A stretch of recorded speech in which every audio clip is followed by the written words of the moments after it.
हम दिल्ली के अंदर कोई एक बड़ा ताबूत खड़ा कर दे के नाम लिखवा सकते थे कि आजादी के अमृत काल में मोदी जी ये बना के गए। हमने आजादी के अमृत वर्ष को जन आंदोलन बनाया और काम क्या किया? तालाब बनाए। हर गांव में जब तालाब बनते हैं ना, वो किसान को सुरक्षित करते हैं, शुद्ध पानी की गारंटी देते हैं, जमीन उर्वरक बना देते हैं। लंबे भविष्य को सोच करके ऐसे काम हम करते हैं। और इस अभियान के तहत देश में अब तक 60,000 से ज्यादा नए सरोवर बनाए जा चुके हैं। 60,000 तालाब। शायद ही किसी सरकार के नसीब में इतना बड़ा काम करने का सौभाग्य आया होगा। ये सरोवर जल सुरक्षा सुनिश्चित करने में किसानों की मदद करेंगे। आज ग्रीन हाइड्रोजन से जुड़े अभियान और सोलर रूफटॉप मिशन के कारण देश रिन्यूएबल एनर्जी के क्षेत्र में भी तेजी से आगे बढ़ रहा है।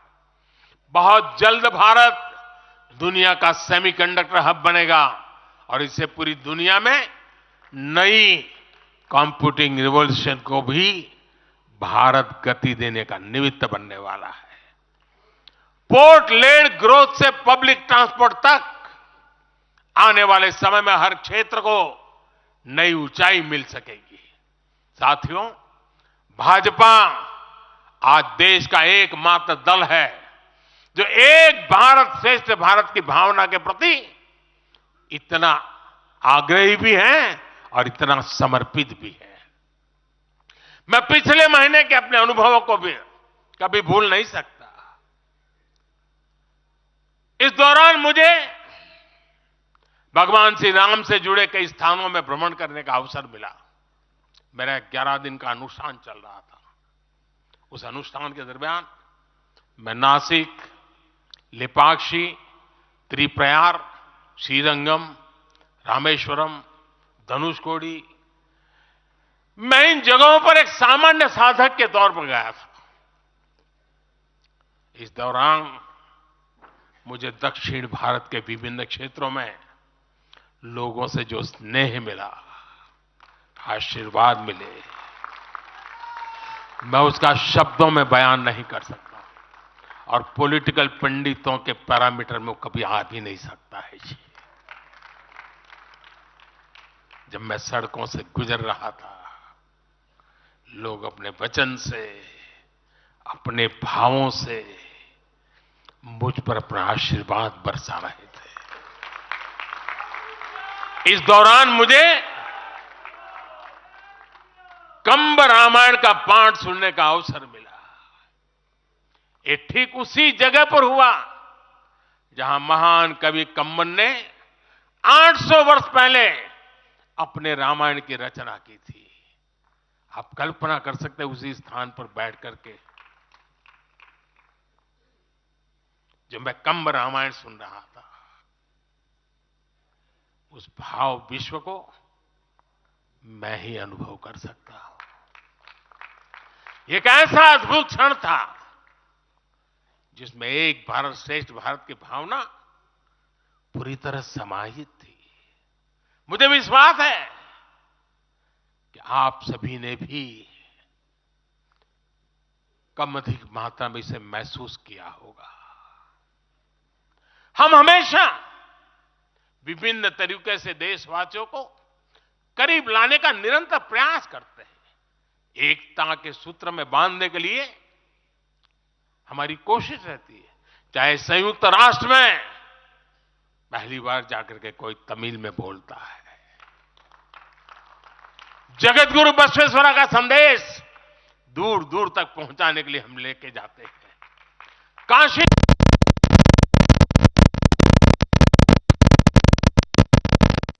हो या फिर बीएचयू में सुब्रमण्यम भारती के नाम पर चेयर की स्थापना हो, हम G20 करते हैं तो भी देश के कोने कोने में जाकर के करते हैं।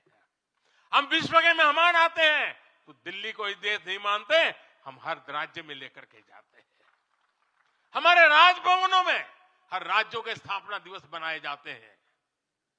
कोई भी राज्य भवन होगा, नागालैंड का भी वहां स्थापना दिवस मनाया जाएगा और गुजरात का भी मनाया जाएगा, महाराष्ट्र का भी मनाया जाएगा, गोवा का भी मनाया जाएगा। हर राजभवन में राष्ट्रीय एकता का एक प्रकार से उत्सव बना दिया जाता है। हम अपनी विविधता को सेलिब्रेट करते हैं। एक भारत श्रेष्ठ भारत की भावना हमारे दिल के बहुत करीब है। इसे मजबूत बनाने के लिए हम काम करते हैं। साथियों, एक भारत श्रेष्ठ भारत की भावना हमारी गवर्नेंस में भी दिखाती है। हर क्षेत्र के विकास पर हमारा पूरा फोकस है। नॉर्थ ईस्ट का उदाहरण आपके सामने है। पहले की सरकारों में नॉर्थ ईस्ट को पूरी तरह अनदेखा कर दिया गया क्योंकि पार्लियामेंट की सीटें कम है, उनका इंटरेस्ट ही नहीं था। हम वोट और सीटों के हिसाब से काम नहीं करते। मेरे लिए तो मेरे देश का हर कोना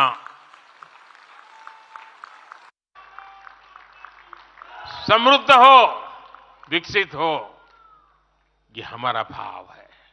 आज चाहे सियाचिन हो या फिर देश के आकांक्षी जिले हो, कोई हमसे दूर नहीं है। वो गांव जिन्हें पहले आखिरी गांव कहा जाता था, हमारे लिए देश के वो पहले गांव बन गए। और मेरे सारे कैबिनेट के मंत्री उन गांवों में रात बिता करके आए। कुछ मंत्रियों को तो -15 डिग्री में रात को रुकना पड़ा वहां, क्योंकि हम आत्मसात करना चाहते हैं। हमारे लिए देश का हर हिस्सा महत्वपूर्ण है। हर हिस्से पर हमारा फोकस है। साथियों, जो भी राजनीति में दिलचस्पी रखता है और जिसके लिए लोकतांत्रिक मूल्य प्रमुख रहते हैं, वो भी अगर न्यूट्रल है तो पब्लिकली हमारी प्रशंसा करते हैं, न्यूट्रल नहीं है तो खानगी में तो कर ही देते हैं। इसकी एक बड़ी वजह है, हमने समय के साथ खुद को सकारात्मकता के साथ बदलने का प्रयास किया है। हमने अपनी राजनीतिक व्यवस्था को नए और आधुनिक विचारों के लिए खुला रखा है। आजादी के बाद वर्षों तक जिन्होंने हमारे देश पर शासन किया, उन्होंने एक व्यवस्था बना दी थी। उस व्यवस्था में कुछ बड़े परिवारों के लोगों को ही सत्ता के केंद्र में रहे, उनके आसपास रहने वाले लोगों को ही राजनीतिक ताकत मिलती रही। अहम पदों पर परिवार के करीबियों को ही आगे बढ़ाया गया।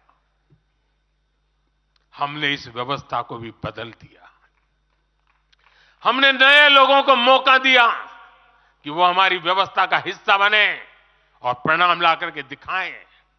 इससे व्यवस्था में नयापन आया और इसका लोकतांत्रिक स्वरूप कायम रहा।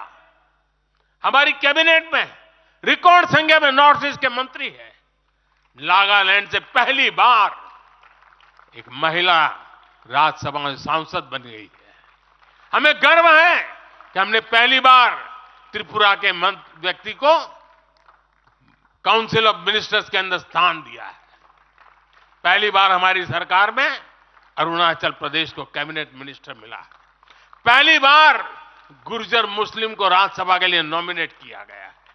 हमारी सरकार में ही गोवा से कैबिनेट मंत्री बनाया गया। हमें गर्व है कि हम बीजेपी के एक ऐसी संस्कृति का हिस्सा है जो मंत्रालय में रिकॉर्ड ओबीसी प्रतिनिधित्व सुनिश्चित किया जाता है। अमित भाई ने इसका विस्तार से वर्णन किया, इसलिए मैं ज्यादा उसके ऊपर नहीं कहना चाहता हूं। साथियों, हमारी सरकार सबके लिए है। सबका साथ, सबका विकास हमारे काम से ही झलकता है। हमें गर्व होता है जब करतारपुर साहिब कॉरिडोर के द्वारा लाखों सिख श्रद्धालुओं की आध्यात्मिक इच्छाएं पूरी होती है।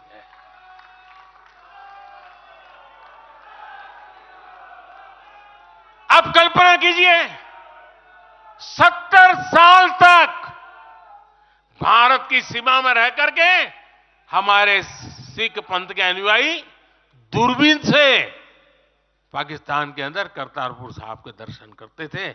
हमने रास्ते खोल दिए दोस्तों। अब वो स्थिति बदल गई है। हमने लंगर की वस्तुओं से जीएसटी भी हटा दिया।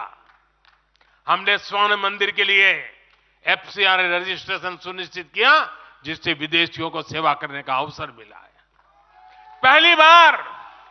पहली बार वीर बाल दिवस मनाकर हमने सत्य और न्याय के लिए बलिदान देने वाले साहसजादों को, शौर्य को सम्मान दिया। आज केरल का बच्चा भी जानता है कि साहबजादे का बलिदान कैसा था। नागालैंड का बच्चा भी जानता है कि साहबजादों ने कितना बड़ा बलिदान दिया था। साथियों, अफगानिस्तान से भी गुरु ग्रंथ साहब के स्वरूपों को पूरे सम्मान के साथ भारत लाए हैं। इसके साथ ही हमारी सरकार ने हज की प्रक्रिया में सुधार करके यात्रा को सुविधाजनक बनाया। आज बिना महरम के हज करना भी संभव हुआ है। इससे महिलाओं के लिए भी हज करना आसान हुआ और हजारों महिलाएं गई। साथियों, 2014 में जब मैंने शपथ ली तो हमारे कई आलोचक कहते थे, मोदी जी एक राज्य के बारे उनका क्या अनुभव है, इतना बड़ा देश, इतनी बड़ी दुनिया, ये मोदी क्या करेगा, कैसे करेगा। ठीक है, गुजरात चलाया होगा, लेकिन वो सब सोचने देख लें, विदेश नीति को लेकर बड़ी बड़ी बातें कही जाती थी। अभी मैं कुछ दिन पहले ही यूएई और कतर से जाकर के आया हूं। तमाम देशों से हमारे रिश्ते कैसे मजबूत हैं, ये आज दुनिया देख रही है। आज पश्चिमी एशिया के देशों से हमारे संबंध अब तक की सबसे मजबूत स्थिति में है। 2015 में जब मैं यूएई गया था पहली बार, आप हैरान हो जाएंगे, मेरे पहले 34 साल तक देश का प्रधानमंत्री वहां नहीं गया था। सोचिए किस तरह हमने उस पूरे क्षेत्र को छोड़ रखा था। कांग्रेस की सरकारें पूरे वेस्ट एशिया को सिर्फ पाकिस्तान के संदर्भ में देखा करती थी। उन्हें भारतीयों की शक्ति और उनके विश्वास पर भरोसा ही नहीं था। लेकिन आज भारत इस क्षेत्र से संबंधों का नया अध्याय लिख रहा है। पहले लोग सोचते थे कि बस तेल का इंपोर्ट कर लेते हैं और यहां से कुछ लेबर भेज देते हैं ताकि उनको रोजी रोटी मिल जाए, लेकिन अब ऐसा नहीं है। आज ट्रेड, टेक्नोलॉजी, टूरिज्म, ऐसे अनेक क्षेत्रों में हमारे संबंध बहुत बेहतर हैं और हम निरंतर विकास कर रहे हैं। यहां तक कि अरब के 5 देशों ने मुझे अपना सर्वोच्च सम्मान तक दिया है। यह सम्मान मोदी का नहीं है, 140 करोड़ भारतीयों के सामर्थ्य का सम्मान है। और भाइयों बहनों, विदेश नीति के जो भी जानकार हैं, वो विदेश से मिले हर संकेत भी पकड़ ले रहे होंगे। आज अलग अलग देशों में सत्ता और विपक्ष के दल एक खुलकर मानते हैं कि भारत के सशक्त होने से पूरी दुनिया का हित होने वाला है। ये पूरी दुनिया मानने लगी है।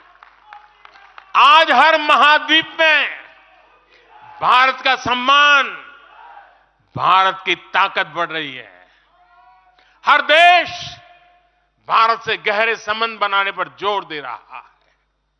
और इन सब के बीच कोई देश हमारी सरकार से बातचीत के लिए, आप जानकर के हैरान होंगे, अभी तो चुनाव बाकी है, लेकिन मेरे पास जुलाई, अगस्त, सितंबर के डेट पड़े हुए निमंत्रण दे करके। इसका अर्थ क्या है? इसका अर्थ है कि दुनिया के विभिन्न देश भी बीजेपी की सरकार की वापसी को लेकर पूरी तरह आश्वस्त है।